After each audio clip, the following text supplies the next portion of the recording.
Hi students, in this video I'll be going through the 2023 GCO level mathematics paper 2 question 6a. Alright, so this is a question regarding vectors. Alright, so let's read the question.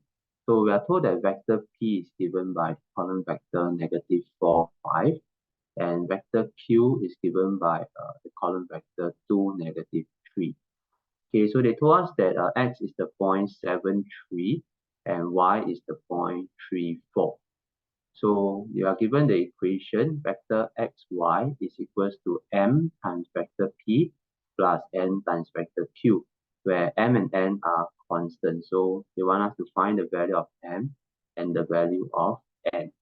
Okay, so over here for this question, in order for us to form the equation, we need to find out what is vector xy first. Okay, so I'm going to present to you two methods to find vector xy, and then you can see which method works better for you. Okay, so as mentioned, whenever you do any questions, if it's not too difficult to draw a diagram, then you should always try to use a diagram to help you to visualize the question better. Okay, so over here, I'm going to mark out the points 7, 3 and y 3, 4, right? Okay, so 7, 3, you don't have to be very precise with your drawing. Okay, you just have to do a rough sketch, but the rough sketch should also almost present accurately the information given in the question. Okay, so 7, 3, let's say we put 7 here and then maybe 3 over here. Okay, so the point 7, 3 will be somewhere here. Okay, so this will be point x 7, 3. Okay, point y is 3, 4, so 3 may be somewhere here.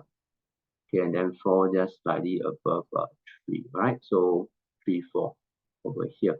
Okay, so this will be y 3, 4. Okay, so over here, if we join the points x and y, then we will be able to draw the vector xy already. Okay, so we're going to join with a straight line over here. Okay, so if it's vector xy, then the direction should be pointing from x to y. So this is a vector xy. Okay, so how do we find vector xy as a column vector? Okay, let me change the color of my marker. Okay, so over here, for x to y, okay, what we usually do is we try to go for the horizontal displacement first. So the horizontal displacement is the number at the top of the column vector. Okay, so to go from x to y, I need to move to the left, right, horizontally. Okay, so if you think about this, I'm going from x coordinate of 7 to an x coordinate of 3. Okay, so would you agree with me that we will need to move negative 4 spaces to the left, right? 4 units to the left. Okay, so moving left in terms of vectors, we will consider it to be a negative, okay, a negative number. So negative 4. And then once we have reached this point, we are going to move vertically upwards to hit the point y. Alright, so we're going to move vertically outwards to hit the point y. Okay, so if we move vertically outwards, we're actually going from a y coordinate of 3 to a y coordinate of 4. Right, so we are going to move vertically up. We will have to move vertically outwards by 1 unit in order to do that. So if we go vertically outwards, it's considered a positive displacement. Okay, positive displacement upwards. Okay, so this will actually give us the vector xy already. Okay, so just like this, we will be able to see that xy is actually negative 4, 1, right? So this is the horizontal displacement. This is the vertical displacement, right? So usually I try to go horizontally first, then go vertically, right?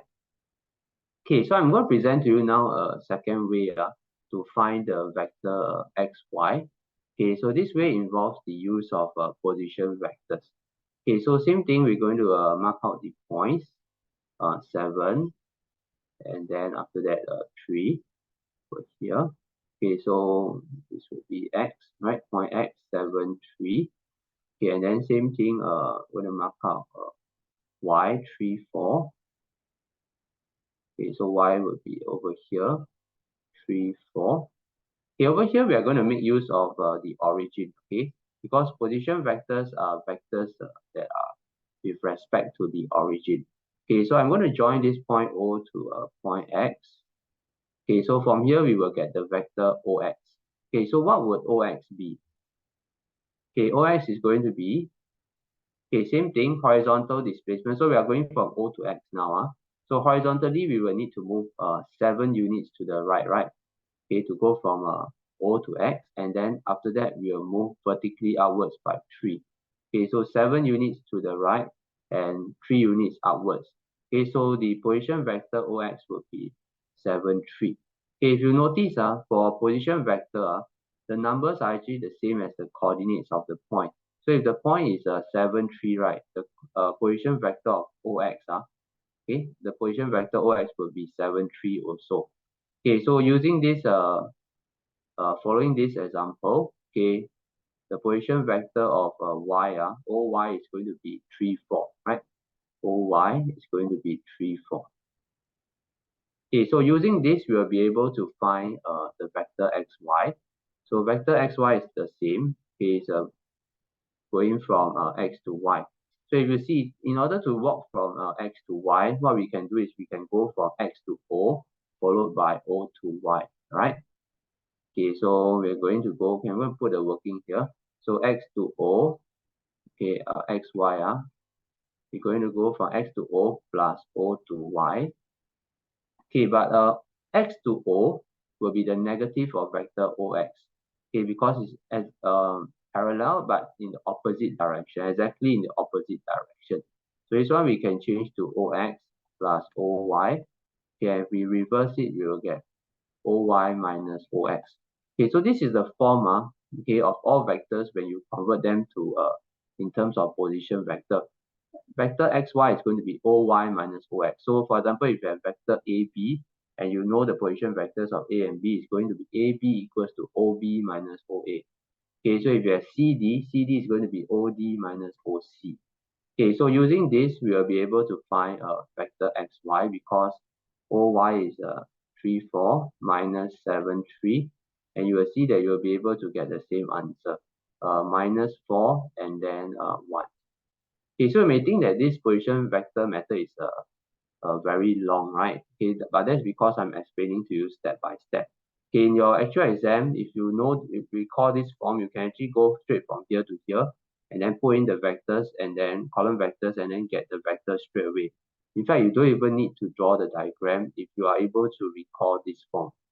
Okay, so if I'll recall this form and then I'll use it directly to find the vectors, all right? Okay, so the form that I'm talking about will be this one. Okay, remember this form, and then you can go straight to using it to find vector xy. Right, so xy is now negative 4, 1. Okay, so we can go ahead and complete the question. Okay, so the equation is xy, vector xy equals to m times vector p plus n times vector q. Okay, so we're going to put vector xy inside, so it's a negative 4, 1.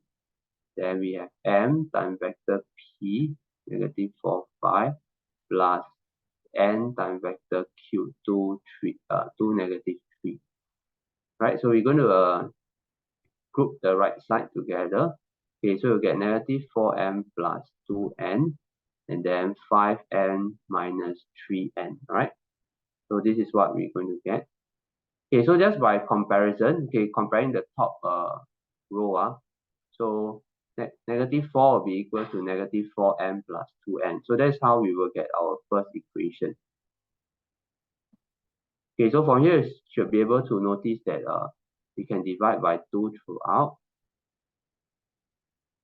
Okay, and then we're going to make n the subject to prepare for substitution, right? So we're going to get this, okay, 2m minus 2. Okay, so that will be equation 1. Okay, equation 2 would be using the second line, the second row.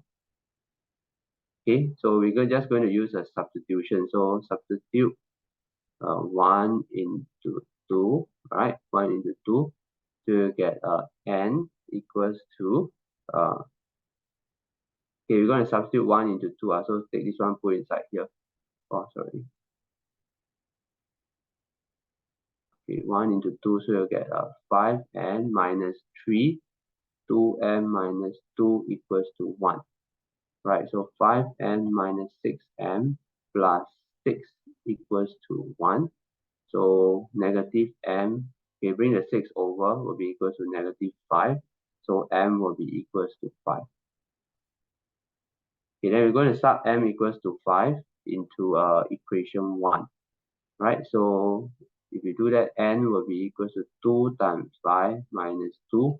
So 10 minus 2 will give us 8. Right, so this is the way to solve the question.